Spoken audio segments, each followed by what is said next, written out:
The Freedmen's Saving and Trust Company, popularly known as the Freedmen's Savings Bank, was a private corporation chartered by the U.S. government to encourage and guide the economic development of the newly emancipated African American communities in the post-Civil War period. Although functioning only between 1865 and 1874, the company achieved notable successes as a leading financial institution of African Americans. Its failure was devastating to the newly emancipated black community. Its archives are valued as an exhaustive collection of information regarding the African American community and its socio-economic life in the immediate aftermath of emancipation. Establishment. Following the end of the American Civil War, the poor economic condition of formerly enslaved freedmen was aggravated by the economic devastation of the southern states. The emancipated peoples had few economic resources or capital and little experience or exposure to private enterprise.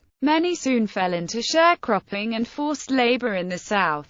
To help alleviate the socio-economic condition of the community, the Republican-controlled U.S. Congress established the Freedmen's Bureau and passed an Act of Incorporation and a charter for the Freedmen's Saving and Trust Company, which was signed into law by President Abraham Lincoln on March 3, 1865. Originally headquartered in New York City, the first branch of the company opened in Baltimore, Maryland. By 1866, the bank had established 19 branches in 12 states, mainly in the South. The national headquarters was shifted to Washington, D.C. in 1867. Function. The company was created specifically as a depository for African American veterans, ex-slaves and their families to build their savings. But it also enabled numerous community organizations to increase their financial strength and thus expand their activities.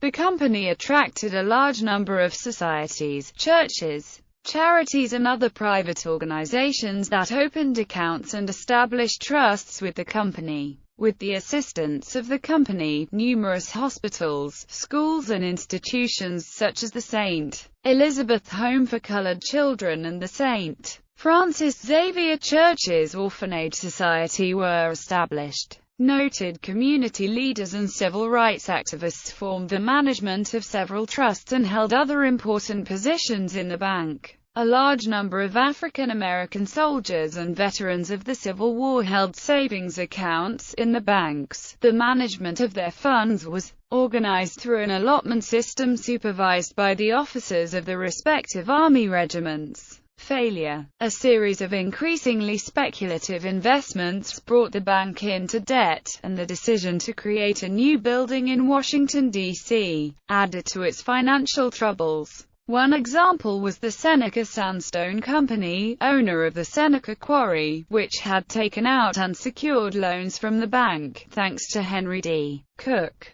Cook sat on the boards of both the Quarry Company and the Freedmen's Bank. With the Panic of 1873, the indebted Seneca Quarry could not pay its debts back, which in turn helped undermine the Freedmen's Bank. Both institutions went bankrupt, and the bank closed its doors in 1874. Congress investigated and recommended that Henry Cook and others be indicted, but no one ever was. Over the next decade, Congress established a program to reimburse depositors up to 62% of their savings, but many depositors were never compensated. Scholars have argued that the failure of this bank and the attendant loss of savings led to a fear of savings institutions among segments of the black community. Archives. The surviving documentation and papers of the bank archives illuminate the names, whereabouts and other relevant information about the veterans of the 7th Regiment United States Colored Troops and the transactions with the bank. The data is considered historically important in the study of African American history. The bank's records of 480,000 names, estimated to be the largest single repository of lineage-linked African American records, has been indexed by The Church of Jesus Christ of Latter-day Saints. The searchable database is available to amateur as well as professional genealogists. At the height of its success, the Freedmen's Savings Bank held assets worth more than $3.7 million.